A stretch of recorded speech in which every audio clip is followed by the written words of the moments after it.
memenuhi syarat penilaian ujian tengah semester genap mata kuliah Al-Islam dan Kemuhamadiyahan. Sebelumnya perkenalkan, saya Fasa Wahyu Pamuji dari S1 Manajemen Pagi. Saya Yafir Rifki Fauzi dari S1 Manajemen Pagi. Saya Tusia dari S1 Manajemen Pagi. Saya Melia Putra Setiana dari S1 Manajemen. Saya Yuti Amanda Majrani, S1 Manajemen semester 2 Pagi.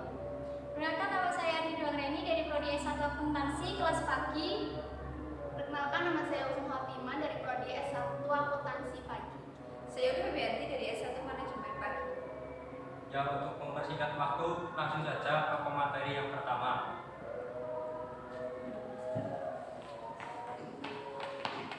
Syariat Islam mengajarkan bahwa setiap manusia pasti akan mengalami kematian yang tidak pernah diketahui kapan waktunya. Sebagai makhluk sebaik-baik ciptaan Allah dan ditempatkan pada derajat yang tinggi, maka Islam sangat menghormati orang muslim yang telah meninggal dunia. Oleh sebab itu, di dalam menghadapi keindahan Allah Subhanahu wa Ta'ala, orang yang telah meninggal dunia mendapatkan perhatian khusus dari muslim yang masih hidup. Dalam ketentuan hukum Islam, jika seorang muslim meninggal dunia maka hukumnya fardu kifayah atas orang-orang muslim yang masih hidup untuk menyelamatkan 5 perkara, yaitu mentakdir, memandikan, mengkafani, mensekolahkan dan menguburkan orang yang telah meninggal tersebut. Untuk materi yang pertama yaitu mentalkin. Menurut istilah, mentalkin adalah menuntun seseorang yang akan meninggal dunia untuk mengucapkan kalimat tauhid, yaitu la ilaha illallah. Umat muslim menganjurkan orang-orang yang berada di sekitar orang yang sedang sakaratul maut untuk membantu membaca kalimat tauhid tersebut. Karena dengan begitu orang yang sedang menemui ajal tersebut selalu mengingat Allah dan meniru ucapannya. Karena itu adalah tujuan dari mentalkin. Ada beberapa cara kita sebagai umat muslim untuk membantu mentalkin orang yang hendak meninggal. Yang pertama yaitu membisikkan kepada orang-orang yang hendak meninggal untuk mengucapkan kalimat la ilaha illallah. Dan yang kedua yaitu bila perlu kita harus menambahkan janji indah di akhirat jika berhasil mengucapkan kalimat tauhid. Yang ketiga yaitu jangan sampai orang yang meninggal merasa terganggu karena yang mentalkin terlalu sering mengulang-ulang. Karena orang yang hendak meninggal itu sedang merasakan sakit. Dan yang keempat yaitu jika calon jenazah sudah berhasil mengucapkan kalimat la ilaha illallah, jangan diajak bicara. Dan yang terakhir yaitu apakah menggunakan kalimat perintah. Nah di sini yaitu dibagi menjadi 2. Jika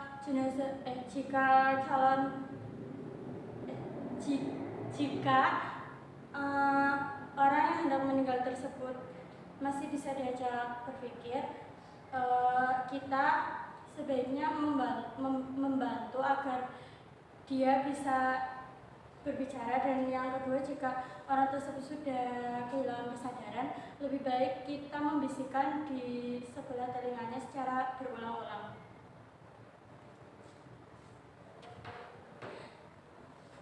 Selanjutnya, memandikan jenazah.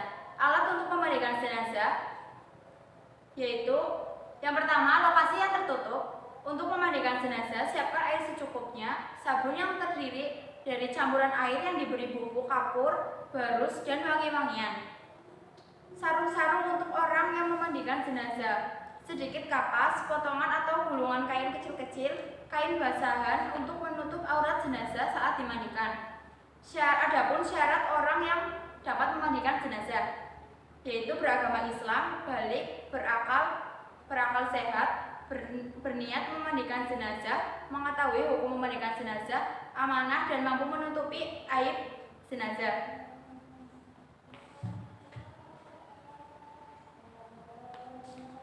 Materi yang selanjutnya adalah bacaan niat memandikan jenazah.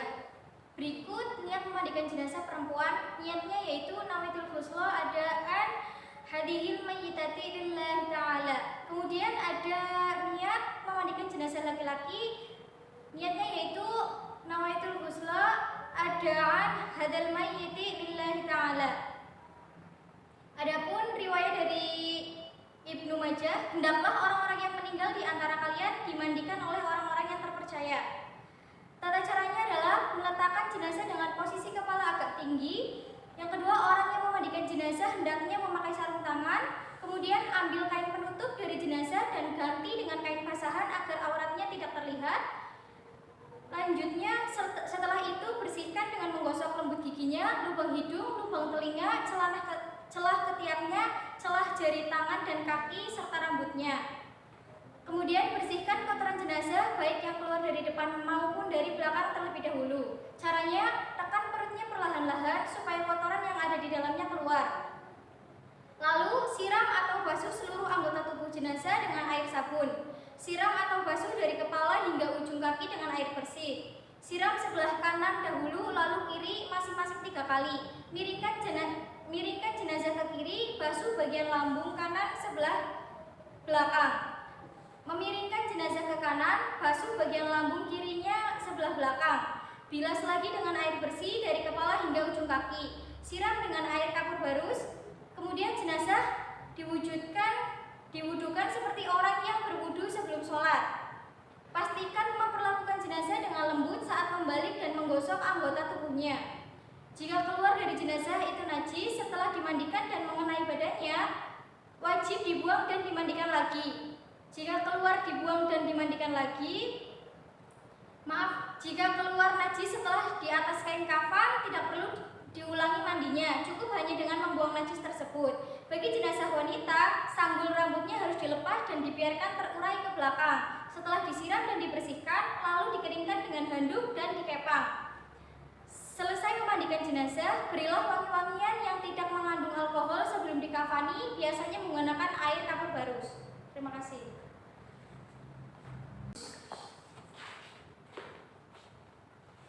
Cara mengkafani jenazah laki-laki.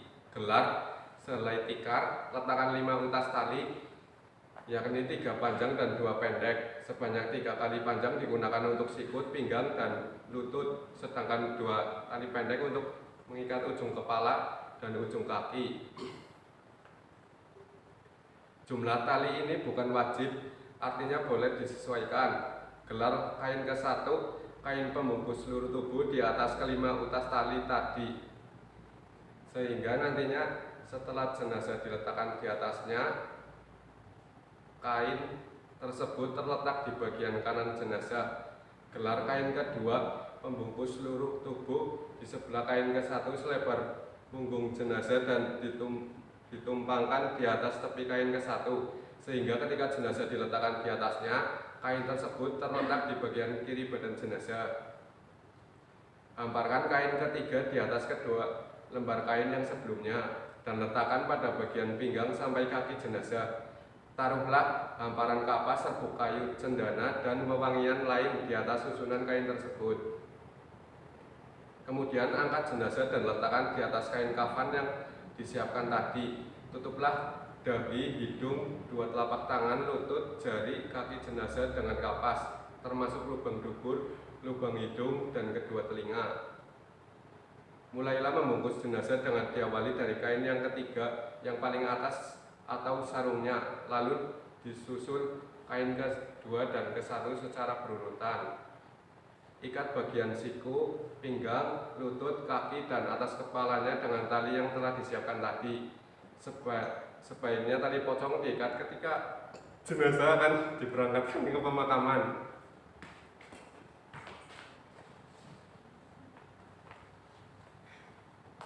Yang kedua ada cara mengkafani jenazah perempuan. Yang pertama, gelar sehelai tikar. Letakkan 5 utas tali, yakni 3 panjang dan 2 pendek. Sebanyak 3 tali panjang digunakan untuk sikut, pinggang, dan lutut, sedangkan 2 tali pendek untuk mengikat ujung kepala dan ujung kaki. Gelar kain ke-1 atau kain pembungkus seluruh tubuh. Gelar kain kedua atau pembungkus seluruh tubuh di sebelah kain ke-1. Buatlah baju kurung tidak berjahit dengan kain ketiga. Caranya dengan mengukur panjang badan jenazah dari punggung hingga kaki, lalu ambil kain kafan 2 kali lipatnya. Lipat kain tersebut hingga menjadi 2 lapisan. Buatlah lubang pas di tengah lipatan kain, selebar kepala jenazah. Lalu buka lipatan tersebut dan letakkan di atas kain ke-1 dan ke-2 sebelumnya. Gelar kain keempat atau untuk sarung dan letakkan di bagian pinggang samping kaki jenazah. Buatlah celana dalam tak berjahit atau seperti popok bayi dan letakkan di atas kain keempat searah alat kelaminnya. Turunlah sedikit kain yang cukup untuk membuat kerudung di atas kain ketiga atau baju kurung searah kepalanya. Taruhlah hamparan kapas, serbuk kayu cendana, dan wewangian lain di atas susunan kain tersebut. Kemudian, angkat jenazah dan letakkan di atas kain kafan yang telah disiapkan tadi. Tutuplah dahi, hidung, 2 telapak tangan, lutut, jari-jari kaki jenazah, jari-jari kaki jenazah dengan kapas, termasuk lubang dubur, lubang hidung, dan kedua telinga. Mulailah membungkus jenazah dengan diawali dari mengenakan celana dalam, lalu membungkus dengan sarungnya, mengenakan kerudungnya, memasang baju kurungnya dengan memasukkan kepala jenazah pada lubang baju kurung dan menutup kepala baju kurung yang telah dibuka bagian depannya. Lalu bungkus dengan kain kedua dan disusul kain ke-1. Ikat bagian siku, pinggang, lutut, kaki, dan atas kepalanya dengan tali yang telah disiapkan tadi. Berikutnya yaitu ada cara-cara menguburkan jenazah. Mula-mula dibuat liang lahat sepanjang jenazah yang dalamnya kira-kira setinggi orang ditambah lengan dan lebarnya kira-kira 1 meter. Di dasar lubang dibuat miring dalam ke arah kiblat. Maksudnya agar jenazah tidak mudah dibongkar oleh binatang buas setelah jenazahnya membusuk. 2. Setelah sampai di tempat pemakaman, jenazah dimasukkan ke liang lahat dengan posisi miring ke kanan dan menghadap kiblat. Ketika kita meletakkan jenazah, hendaknya membaca doa dengan menyebut nama Allah dan atas agama Rasulullah. 3. Tali-tali pengikat kafan dilepaskan, pipi kanan dan ujung kiri ditempelkan ke tanah. 4. Selanjutnya, jenazah ditutup dengan papan kayu atau bambu dan di atasnya ditutup dengan tanah sampai galian liang kubur kembali rata. Tinggikan gundukan tanah kuburan dari permukaan tanah dan di atas kepala diberi tanda batu nisan. Ini dimaksudkan agar berbeda dari yang lain dan agar kuburan dapat terjaga dan tidak dihinakan. 5. Tanah kubur jenazah disiram air mawar dan air biasa. Hal ini sesuai dengan hadis bahwa sesungguhnya Nabi SAW telah menyiram kuburan putra beliau Ibrahim. Yang ke-6 yaitu mendoakan dan memohon ampunan jenazah. Hal ini sesuai dengan hadis Nabi SAW yang artinya apabila Nabi SAW selesai menguburkan jenazah, beliau berdiri di atasnya dan bersabda, mohonkanlah ampun untuk saudaramu dan mintakanlah untuknya supaya diberi ketabahan karena sesungguhnya ia sekarang ditanya.